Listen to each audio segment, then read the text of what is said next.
பஞ்சு முறுக்கு மந்த்ரா கடலை எண்ணெயில நானே பண்ணுது. ஒரு சேலஞ்ச், உங்களால இந்த மாதிரி முறுக்கு செய்ய முடியுமா? மந்த்ரா கடலை எண்ணெயில முறுக்கு செஞ்சு பாருங்க. ஓகே. ஒவ்வொரு மாதமும் மாதத்தினுடைய கடைசி ஞாயிற்றுக்கிழமை அன்று மன் கி பாத் என்கின்ற மனதின் குரல் நிகழ்ச்சி பாரத பிரதமர் மோடி அவர்கள் அதில் உரையாற்றுவார். இன்று 10 ஆண்டுகளை மனதின் குரல் நிகழ்ச்சி நிறைவு செய்கிறது.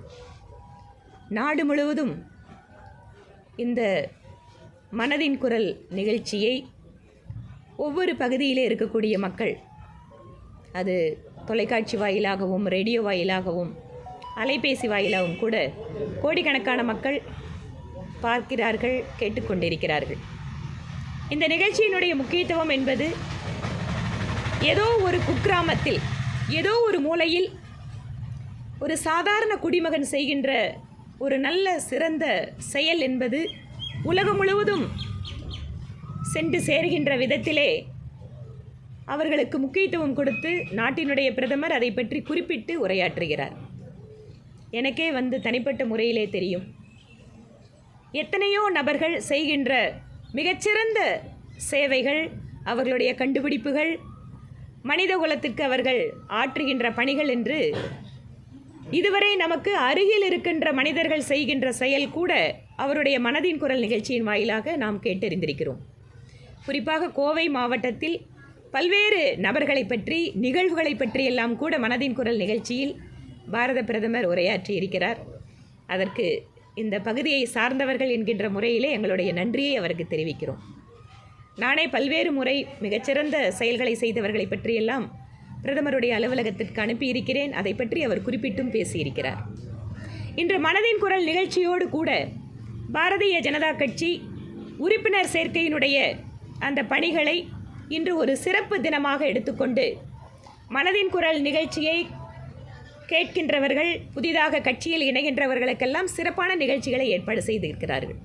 இதோ இன்று கூட கோவை தெற்கு சட்டமன்ற தொகுதியிலே ராமநாதபுரம் பகுதியில் சம்பூர்ணா அப்படிங்கிற எங்களுடைய பூத்தினுடைய தலைவர், அவருடைய வீட்டில், அவருடைய தெருவில் இருக்கின்றவர்கள் எல்லாம் இன்று மனதின் குரல் நிகழ்ச்சியும் கேட்டுவிட்டு கட்சியிலேயும் உறுப்பினராக இணைந்திருக்கிறார்கள். இவையெல்லாம் ஒரு மிகப்பெரிய ஒரு மாற்றம் தமிழகத்தில் நடந்து கொண்டிருக்கிறது என்பதற்கான அறிகுறி. ஒவ்வொரு பகுதியில் இருக்கக்கூடிய சாதாரண குடும்பத்து பெண்கள் எல்லாம் கூட இன்று பாரதிய ஜனதா கட்சிக்கு வருகிறார்கள். அவர்களுடைய வீட்டையே ஒரு அலுவலகமாக மாற்றுகிறார்கள். அவர்கள் அருகில் இருப்பவர்களை எல்லாம் அழைத்து உறுப்பினராக்குகிறார்கள் என்றால் அமைதியான ஒரு மாற்றம் தமிழகத்தில் பாரதிய ஜனதா கட்சிக்கு சாதகமாக நடந்து கொண்டே இருக்கிறது. பாரதிய ஜனதா கட்சி ஜனநாயக ரீதியான கட்சி. எங்களுடைய தேசிய தலைவர்கள் எல்லாரும் கூட ஒரு முறை அல்லது மேக்ஸிமம் 2 முறை தான் தலைவராக ஒரு பொறுப்பிலே இருக்க முடியும். எங்கள் பகுதியில் கூட ஒரு மண்டல் தலைவர் இருக்கார், 6 வருஷம்தான் அவர் தலைவராக இருக்க முடியும். அந்த மாதிரி எங்களுடைய கட்சியிலே ஒரு குறிப்பிட்ட காலம் என்பதும், கட்சியில் சாதாரணமாக உறுப்பினராக இருப்பவர்கள் கூட ஒரு உயர்ந்த பொறுப்புக்கு வர முடியும் என்பதை இன்றும் நிரூபித்துக் கொண்டிருக்கக்கூடிய ஒரு கட்சி. ஒரு சாதாரண கட்சியினுடைய உறுப்பினர் நாளை மத்திய மந்திரி ஆவதற்கும் மாநிலத்தினுடைய முதலமைச்சர் ஆவதற்கும் வாய்ப்பு இருக்கக்கூடிய ஒரு கட்சி இருக்கும் என்றால் இந்தியாவிலேயே அது பாரதிய ஜனதா கட்சி மட்டும்தான் என்று தமிழகத்தில் பார்த்து கொண்டிருக்கிறோம். இன்று மாலை துணை முதல்வராக முதலமைச்சருடைய மகன், இப்போது விளையாட்டுத்துறை அமைச்சராக இருக்கின்ற திரு உதயநிதி ஸ்டாலின் அவர்கள் பதவியேற்க இருக்கிறார் என்கின்ற அறிவிப்பு வந்திருக்கிறது. இது கூடவே 400 நாட்களுக்கு மேலாக வெற்றிகரமாக தியாகியாக திராவிட முன்னேற்ற கழகத்திற்கு இருந்து எப்படியெல்லாம் வேலை வாங்கி கொடுப்பதற்காக பணம் வாங்கினோம், ஆனால் அவர்கள் புகார் கொடுத்தவுடன் அந்த பணத்தை திருப்பி கொடுத்தோம் என்று கூறிய ஒரு முன்னாள் மந்திரி மீண்டும் அமைச்சராக இருக்கிறார் என்கின்ற செய்தியும் பார்க்கிறோம். திராவிட முன்னேற்ற கழகம் 2021 ஆட்சிக்கு வந்ததற்கு பின்பாக திராவிட மாடல் என்கின்ற வார்த்தையை பயன்படுத்துகிறார்கள்.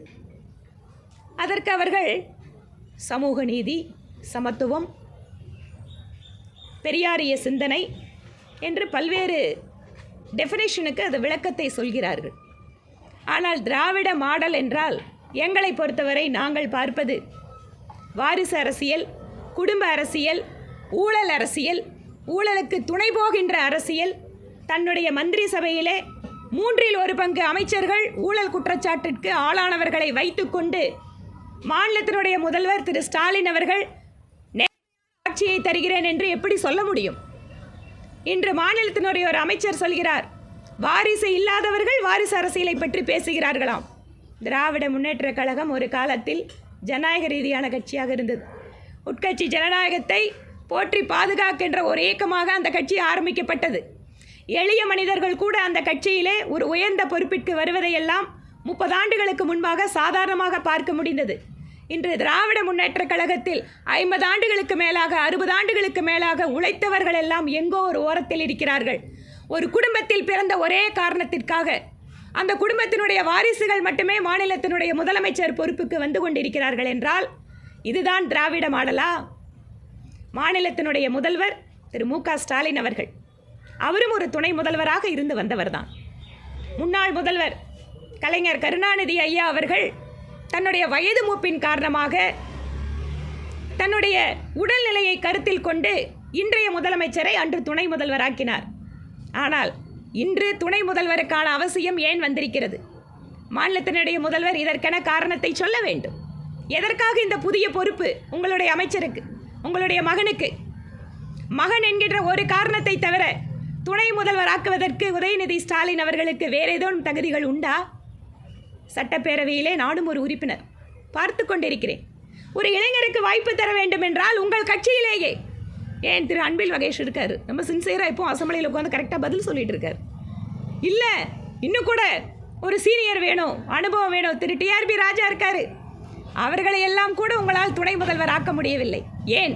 எல்லாவற்றிற்கும் மேலாக தமிழகத்திலே பட்டியலினத்தை சார்ந்த மக்கள், இத்தனை கோடி மக்கள் இருக்கிறார்களே, உங்களுடைய திராவிட மாடல் ஆட்சியிலே ஒரு பட்டியலினத்தை சார்ந்தவருக்கு துணை முதல்வர் பதவியை கொடுக்க மறுப்பது ஏன்? இதுதான் திராவிட மாடலா? பட்டியலினத்தை சார்ந்த அமைச்சர்கள் என்ன இலாக்காக்கள் அவர்களுக்கு கொடுக்கப்படுகிறது? இன்றைக்கு திருமதி கயல்வெளி அவர்களுக்கு மனித வளத்துறை ஒதுக்கப்பட்டிருக்கிறது. ஒரு பெண்மணி என்கின்ற முறையிலே, அதுவும் முதல் முறை எம்எல்ஏவான அந்த பெண் அமைச்சருக்கு என்னுடைய வாழ்த்துக்களை தெரிவித்துக் கொள்கிறேன். ஆனால் மிக உயர்ந்த பொறுப்புகள், மிக முக்கியமான துறைகள் எல்லாம் ஏன் பட்டியலினத்தை சார்ந்தவர்களுக்கு ஒதுக்கப்படுவதில்லை? உங்களுடைய கூட்டணி கட்சியாக இருக்கின்ற எத்தனையோ கட்சிகள் இருக்கிறார்கள்.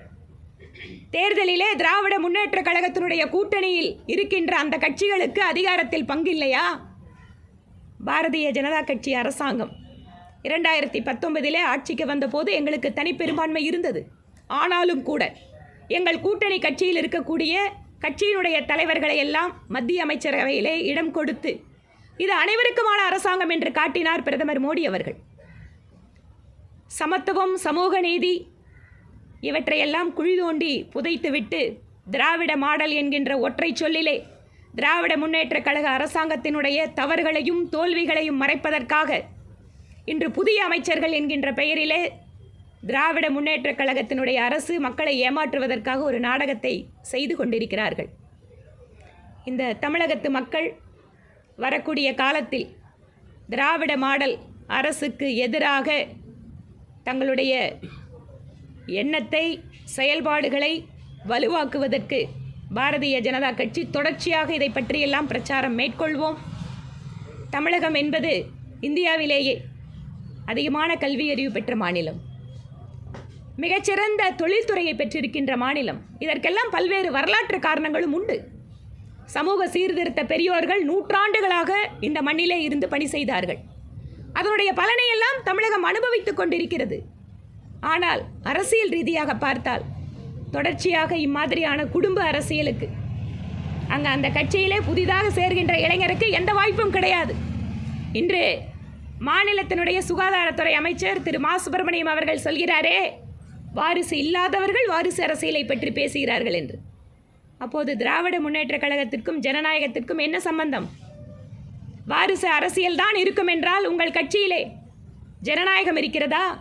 புதிதாக சேர்கின்ற இளைஞர்களுக்கு நீங்கள் சொல்கின்ற செய்தி என்ன? மாவட்ட செயலாளரோட பையன் எம்பி ஆகலாம், திரும்பவும் அமைச்சராகலாம். மாநிலத்திலே ஒரு முதல் குடும்பத்தை சார்ந்தவர்கள் முக்கியமான பொறுப்பிற்கு வரலாம். சாதாரண எளிய தொண்டர்கள் எப்போதும் எளிய தொண்டர்களாக இருக்க வேண்டும் என்பதுதான் அமைச்சர் சொல்கின்ற நீதியா? பாரதிய ஜனதா கட்சி தொடர்ச்சியாக குடும்ப அரசியலுக்கும் ஊழல் அரசியலுக்கும் எதிராக மக்களிடையே எங்களுடைய கருத்துக்களை நாங்கள் எடுத்துச் சொல்வோம். இதுவரை சிறையிலே இருந்த ஒருவர் நிபந்தனை ஜாமீனில் வெளிவந்திருக்கிறார். இந்த மாதிரி இன்னும் கூட அமைச்சர்கள் எல்லாம் இருக்காங்க டிஎம்கே கவர்மெண்ட்ல. ஜாமீன் அமைச்சர்களை வைத்துக்கொண்டு ஆட்சி நடத்துகின்ற ஒரு முதலமைச்சர் எப்படி நேர்மையான ஆட்சியை தமிழகத்தில் கொடுக்க முடியும்? 1/3 of the ministers they are facing the corrupt charges. So மாநிலத்தினுடைய முதல்வர் தமிழக மக்களுக்கு இதைவிட பெரிய துரோகத்தை செய்ய முடியாது. நேற்று வரை குற்றவாளியாக சிறையிலே இருந்த ஒருவர் இன்று மாநிலத்தினுடைய ஒரு அமைச்சராக மாறுகிறார் என்றால் அவருக்கு எதிராக புகார் அளித்தவர்கள் எப்படி நியாயமாக அந்த விசாரணைக்கு ஒத்துழைப்பார்கள்?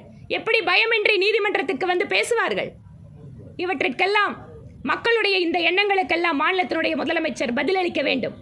உங்களுக்கு விசுவாசமாக இருக்கிறார், உங்கள் குடும்பத்திற்கு தேவையானவற்றை செய்து தருகிறார் என்பதற்காக சாதாரண ஒரு இளைஞர்கள் அரசு வேலை பெறுவதற்காக அவர்களிடம் பணம் வாங்கி கொண்டு ஒரு குற்றவாளியாக இருக்கக்கூடிய நபர் நிபந்தனை ஜாமீனில் வந்தவுடன் அவரை அமைச்சராக்கி அழகு பார்ப்பீர்களா? அவருக்கு தியாகி பட்டம் சூட்டுவீர்களா? இதுதான் உங்களுடைய திராவிட மாடல் அரசாங்கமா?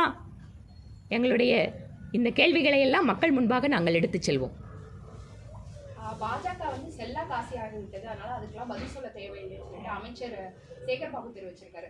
தொடர்ச்சியா வந்துட்டு துணை முதல்வர் ஆகுவதற்கு திமுக தொண்டர்களோ இல்லை திமுக அமைச்சர்களோ எதிர்ப்பு தெரிவிக்கவில்லை, ஆனால் எதிர்கட்சியினர் அதை சொல்லிட்டே இருக்காங்க அப்படிங்கிற பொருள். நாங்கள் இப்போ எதிர்கட்சி அப்படிங்கிறதால இதை சொல்லலை. மக்கள் முன்பாக மனதில் இருக்கின்ற குரலை ஒரு அரசியல் கட்சியினுடைய நிர்வாகிகளாக ஒரு எம்எல்ஏவாக நாங்கள் சொல்கிறோம். உங்களோட கட்சியில் திராவிட முன்னேற்ற கழகத்தில் வாரிசு அரசியல் எங்ககிட்ட இல்லை அப்படின்னு உங்களால் சொல்ல முடியல. அதனால் பிஜேபியை செல்லா காசுங்கிறீங்க. இதே பிஜேபி எதிர்த்து தான் ஒவ்வொரு நாளும் உங்களோட அரசியலை பண்ணிட்டு இருக்கிறீங்க. 2026 சட்டமன்ற தேர்தலில் வாரிசு அரசியல் அப்படிங்கிற ஒரு ஃபேக்டர் மிகப்பெரிய தேர்தல் பிரச்சாரம் அதிகமாக மாறுமா? நாங்கள் மக்கள் முன்பாக வைக்கிறோம். பிஜேபி கட்சியில் பாருங்க, சாதாரண எளிய குடும்பத்து பெண்மணிகள், இளைஞர்கள், ஏன் கட்சியில் புதிதாக இணைந்தவர்கள், ரொம்ப நாள் இருந்தவங்க எல்லாத்துக்கும் ஒரு வாய்ப்புகளை இந்த கட்சியில் கொடுக்க முடியும். நாங்கள் இன்றைக்கி யார் கட்சியில் சேர்ந்தாலும் அவங்க இந்த நாட்டினுடைய பிரதமராவதற்கு கூட வாய்ப்பு இருக்கிறதுன்னு சொல்கிற ஒரே கட்சி இன்றைக்கி பிஜேபி மட்டும்தான். அதனால் நிச்சயமாக இதனுடைய தாக்கம் இருக்கும். தமிழகத்தினுடைய இளைஞர்களுக்கு திராவிட முன்னேற்ற கழகம் சொல்கின்ற செய்தி என்பது இதுதான். எங்கள் குடும்பத்தில் பிறந்தா முதல் சேரு, இல்லைன்னா இந்த கட்சி குழைச்சாலும் சரி, மக்களுக்கு உழைச்சாலும் சரி, எங்களோட கருணையில் ஏதோ நாங்கள் இதை கொஞ்சத்து கொடுக்குறோம். இதுதான் அவர்களுடைய அரசியல்.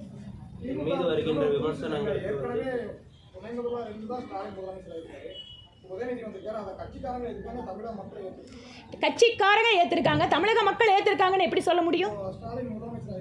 Correct. I am not denying his prerogative in appointing his ministerial colleagues. I am not disputing that. But நாங்கள் மாறலாம் ஒரு கொஸ்டின் உங்கள் முன்னால் வைக்கிறோம்.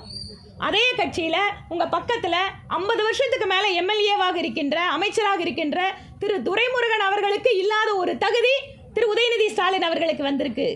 இல்லை அந்த கட்சியில் நீண்ட வருடங்கள் அனுபவம் அல்லது பணி செய்தது, இந்த மாதிரி எந்த தகுதியின் அடிப்படையில் அவர் துணை முதல்வர் ஆக்குகிறார் என்கின்ற மக்களுடைய கேள்வியை நாங்கள் வைக்கிறோம். அதனால தான் சொல்கிறேன், இந்த அரேபியன் கண்ட்ரீஸ்லலாம் குதிரை பந்தயம் நடக்கும். அங்கே குதிரையை ஓட்டி அந்த பந்தயத்தில் வரும்போது முதல் குதிரை அப்படிங்கிறது ராஜாவோட குதிரையாக தான் இருக்கணுமா. அந்த முதல் குதிரையை தாண்டி வேறு யாராவது குதிரை போனால் கூட இழுத்து பிடிச்சிக்கணுமா. ஏன்னா முதல் குதிரை ராஜாவோட குதிரையாக இருக்கணும் அந்த காலத்தில். இப்போ என்ன மாறி இருக்குன்னு எனக்கு தெரியல, நான் படித்ததை சொல்கிறேன். அந்த மாதிரி இங்கே முதலமைச்சர், துணை முதலமைச்சர் அப்படிங்கிறது எல்லாமே ஒரு குடும்பத்திற்கு சார்ந்ததாக இருக்கிறது. அதனால் இது குடும்ப அரசியல், இது வாரிசு அரசியல் அப்படின்னு நாங்கள் சொல்கிறோம். இங்கே பாருங்க, இது தகுதி அப்படிங்கிற அடிப்படையில் அல்ல. தகுதி அப்படிங்கிறத தாண்டி அங்கே மகன் என்கின்ற தகுதி முக்கியத்துவம் பெறுகிறது. அதனால் அதை சொல்கிறேன். என் மீது வரும் விமர்சனங்களுக்கு என் பணி மூலம் நான் பதில் சொல்வேன் அப்படின்னு சொல்லிட்டு உதயநிதி சொல்லியிருக்கேன். செய்யட்டும், பணி செய்கிறார், மக்கள் அதை வந்து அதுக்கு அவங்க வந்து என்ன மாதிரி பதிலளிக்கிறாங்க அப்படிங்கிறத பார்ப்போம். இல்லை, தப்புன்னு நான் சொல்ல வரல. நான் again I am reiterating, Chief Minister is having every right to appoint his ministerial colleagues. I am not disputing his right. But morally, I am asking the question whether he is right in appointing his son as a deputy CM, since his ministerial colleagues are having a very long experience in the party as well as the government.